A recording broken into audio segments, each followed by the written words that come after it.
after his death. It is not that Satyavan has been resurrected, not at all.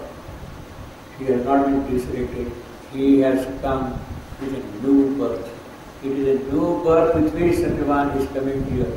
The new birth, the new creation, the new manifestation.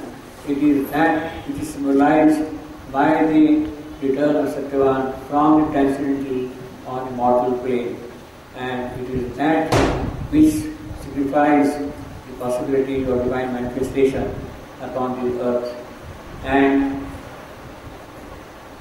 Savitri was asked, when she goes back to the hermitages where Satyavan was staying, she was asked, "You got received there, and there is something very miraculous, something very extraordinary which had happened in the course of time, in the day." They felt something has happened, but they did not know what was there. So the sages of the ashram all around, they request Savitri, please tell us what is that has happened at the midday, that we see so much change suddenly in this world here. And Savitri says, it is by the power of love that I identified myself with everybody. And in that power of love, because of the power of love, this change has taken place. I will read that passage.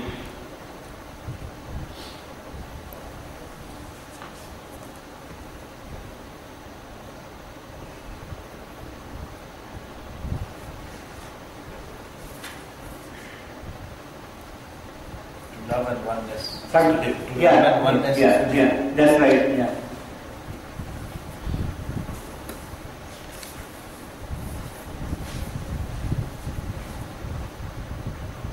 She tells Rishi Gautama, it is Rishi Gautama who had asked Savitri what had happened during the daytime. I feel sudden change in the entire atmosphere. And please tell us if you are good enough, kind enough to tell us what had happened there. And she tells her, awaken the meaning of my heart, that to feel love and oneness is to live. Love and oneness is to live. And this is the magic of our golden change. The golden change which you see here, which you are experiencing here, because of that oneness of love which I am experiencing here. Awaken to the meaning of my heart, that to feel love and oneness is to live. And this is the magic of our golden change. Is all the truth I know or seek, O sage. She is answering the sage. To feel love and oneness is to live. That is the central message. What is the message of Savitri? The mother was asking. The message of Savitri is the message of love. Love not of the gods also, not even of the transcendent, but the love which is beyond manifestation. It is the embodiment of that love which Savitri has got. Something which is even beyond manifestation, which is beyond even Satchidananda. It is that absolute love which is the true meaning of this creation. And it is in the oneness of that love I see nothing but divine everywhere. And seeing the divine everywhere is what makes a new manifestation in that sense. Because everything is now divine. Growth, possibility, expansion, everything is that divine. So that is the central message of Savitri, as we have got, if I say very briefly like that. I think we'll stop with that. If you have any brief questions, maybe I can try to answer them.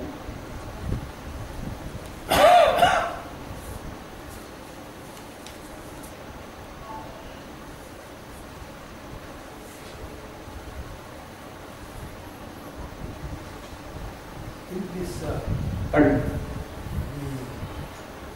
introduction of book number 11, Yeah. that is Eternal Day, Yeah. before it was a Everlasting Day. competition of Yeah. Sri Aurobindo put all his yogic message for the future. Yeah. It's one of the longest cantos in the Yeah. common. That's right. Can Yeah. you tell us the necessity of putting that and the message that he It's the longest canto. I don't think we can do it every time. We still let us try. Okay. You see, let me put it this way. By the way, this was a canto which was written almost toward the end of the composition of Savitri, around 1948 or so. This canto was dictated by Sri Aurobindo. Lines after lines, lines after lines. He dictated the whole canto like that.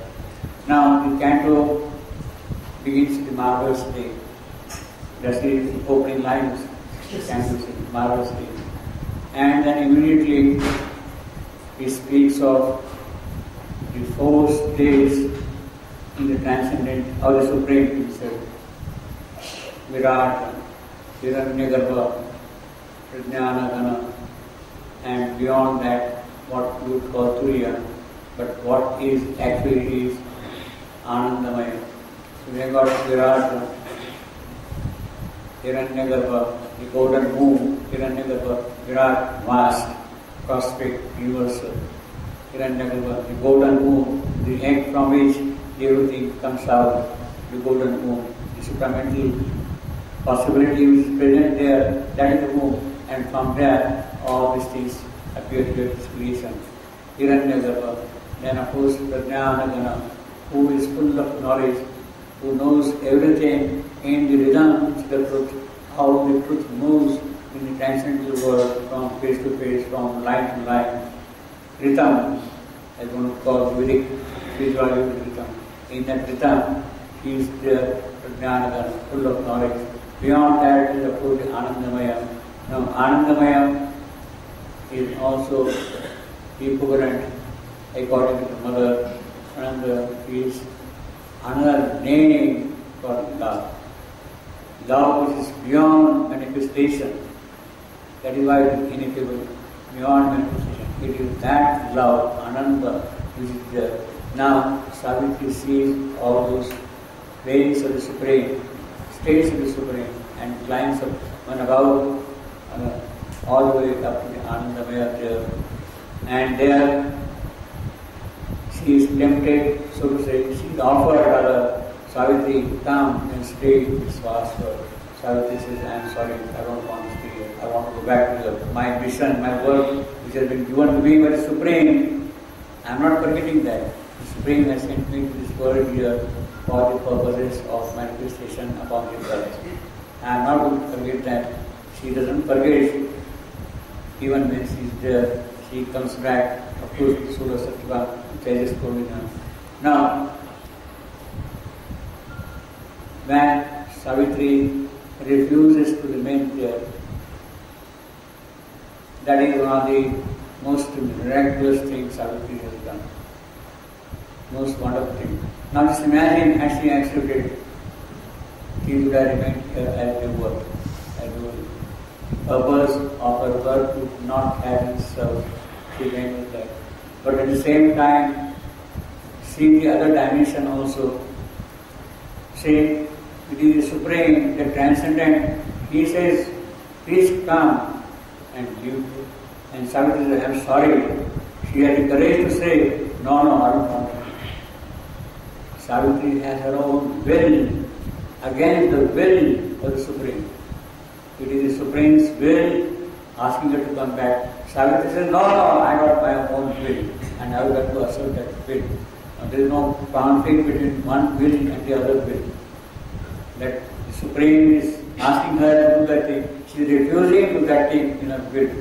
Because in the dynamism of truth, in the movement of the rhythm, over there, every will has its own free play. And there is no conflict between one will and the other will. They move rhythmically, complementarily in one direction. In other words, every will given is full potential to expand and grow and manifest and work out all the details in its creation. Every will has a power. We don't have that will at all. We cannot will it all for the kind. Savitri has that individual will to assert herself in spite of the divines telling her, come here. Most of us would say, all right, I am happy with this. Forgot about it. But that is the yogic tapasya which Savitri has done. To assert her will, the individuality of her soul is the most remarkable thing in Savitri's words. And I would rather say it is that which is the real message called we as individuals. We have developed our will to assert in the will of the truth, not will in the ignorance of ours. It has no value at all. But you are in the world of truth, still you have to have your own will. Because that is the whole creation, that is the whole purpose of manifestation. Manifestation means each individual must have his own independent will. Means without any conflict of one will with the other will. It is not there at all in the manifestation. So the whole purpose of developing the individuality in the world of truth and asserting one's will is the whole yogic idea behind spiritual growth and manifestation. That is how I would see it others. Yes, please. Childish question. No. Shri Aurobindo, Ashwapati never meets a Satyavan. Ashwapati what? Ashwapati never meets Satyavan. Okay. She just, this is my observation. All right. So I was just asked, I'm curious, there is no reference that. Good. If you go by the legend, the narrative, Ashwapati is Savitri's father, and Satyavan is, of course, Savitri's lover. There is no doubt about that thing. Now, in terms of yogic formulation, there are differences. The mother says Satyavan is permanent avatar of the Supreme. She says he is permanent avatar of the Supreme. Ashwapati is a direct emanation of the Supreme for a yogic work to carry this evolution forward. And it is in that process of yogic evolution being carried forward, you see the context of Savitri. Savitri has to come here and take birth because the permanent avatar who is in the grip of death has to be rescued. Satyavan is in the grip of death and he has to be released from the grip of death. That is the work of Savitri. The divine Kaliya action is what she is doing, accomplishing. So, Satyavan, ultimately, of course, everything is divine, you see, but functionally, there are different roles. Satyavan is permanently here in the earth consciousness. As a permanent avatar, it is the evolving avatar who is carrying the soul of the earth, which is moving and moving forward, as Satyavan. Ashwapati comes from point to point, from age to age, yuga to carry on the spiritual growth forward, evolution forward. I don't know whether it answers your question. Yes, yes, symbolically, yes, but in the story, physically, Ashwapati never meets Satyavan anywhere. Yes, Ashwapati is physically does not meet in the story. No. Satyavan. Yes. Let me read later or share about this tale of Satyavan and Savitri. That will perhaps give you some idea. The tale of Satyavan and Savitri is recited in the Mahabharata as a story of conjugal love conquering death, as in the story of Mahabharata.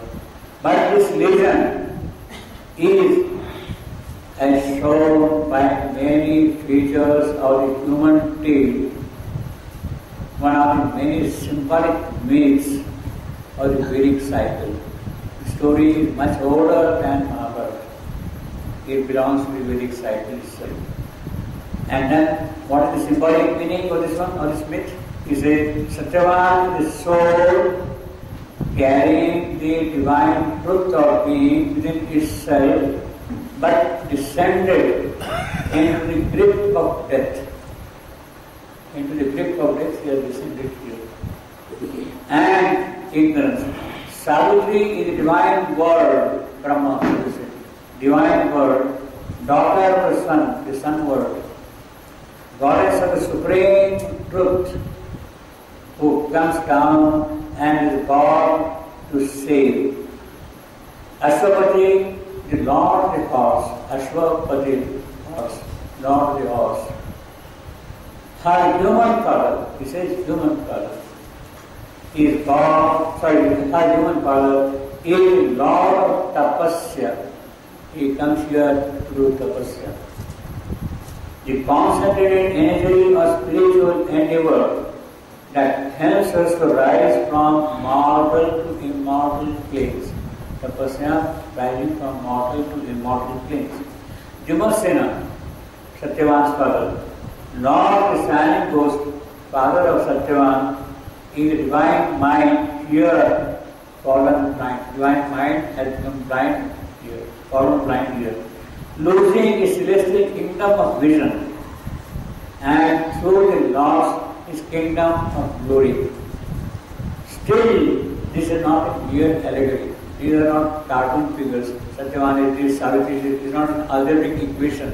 That Satyavan is this, Savitri is this. It's not an algebraic equation at all. Still, this is not a mere allegory. The characters are not personified qualities. As we have got personified qualities, I have got in Pilgrim's Progress. The Christian mythology, Pilgrim's Progress, they are personified characters. Evangelists, Christian, those are personified qualities there. But incarnations or emanations of living and conscious forces, so Satyavan, Savitri, Vimasena, Ashwapati, they are all incarnations of the divine who have taken birth for certain purposes here, with whom we can enter into concrete contact, and they take human bodies in order to help man and show him the way from his mortal state to a divine consciousness and immortal life. That is what they are here for, helping us to carry out our. In fact, the yoga of Ashwapati is described here in book 2 and book 3. In fact, starting with book 1 is said canto 3, 4, 5, first 3 cantos, those 3 cantos of the first book, and the remaining cantos of part 1 are the yoga of Ashwapati. Now, Ashwapati's yoga is to carry the evolution forward. It is a realization of the future. It is not a yoga of the past. It is yoga which is taking forward in the future. So Ashwapati's yoga is actually the yoga of the future, and his realization on that future after having done that yoga, after achieving his yoga siddhi, the result of that thing is the divine manifestation in the nature of or the incarnation of Savitri. Savitri comes here as a reward to Ashwapati, who is taking the future forward. The past is all gone, the present is there to go into the future, and to fulfill that future, Savitri comes here. So Savitri's yoga begins when Ashwapati has achieved the siddhi of taking the yoga into the future. Into the future.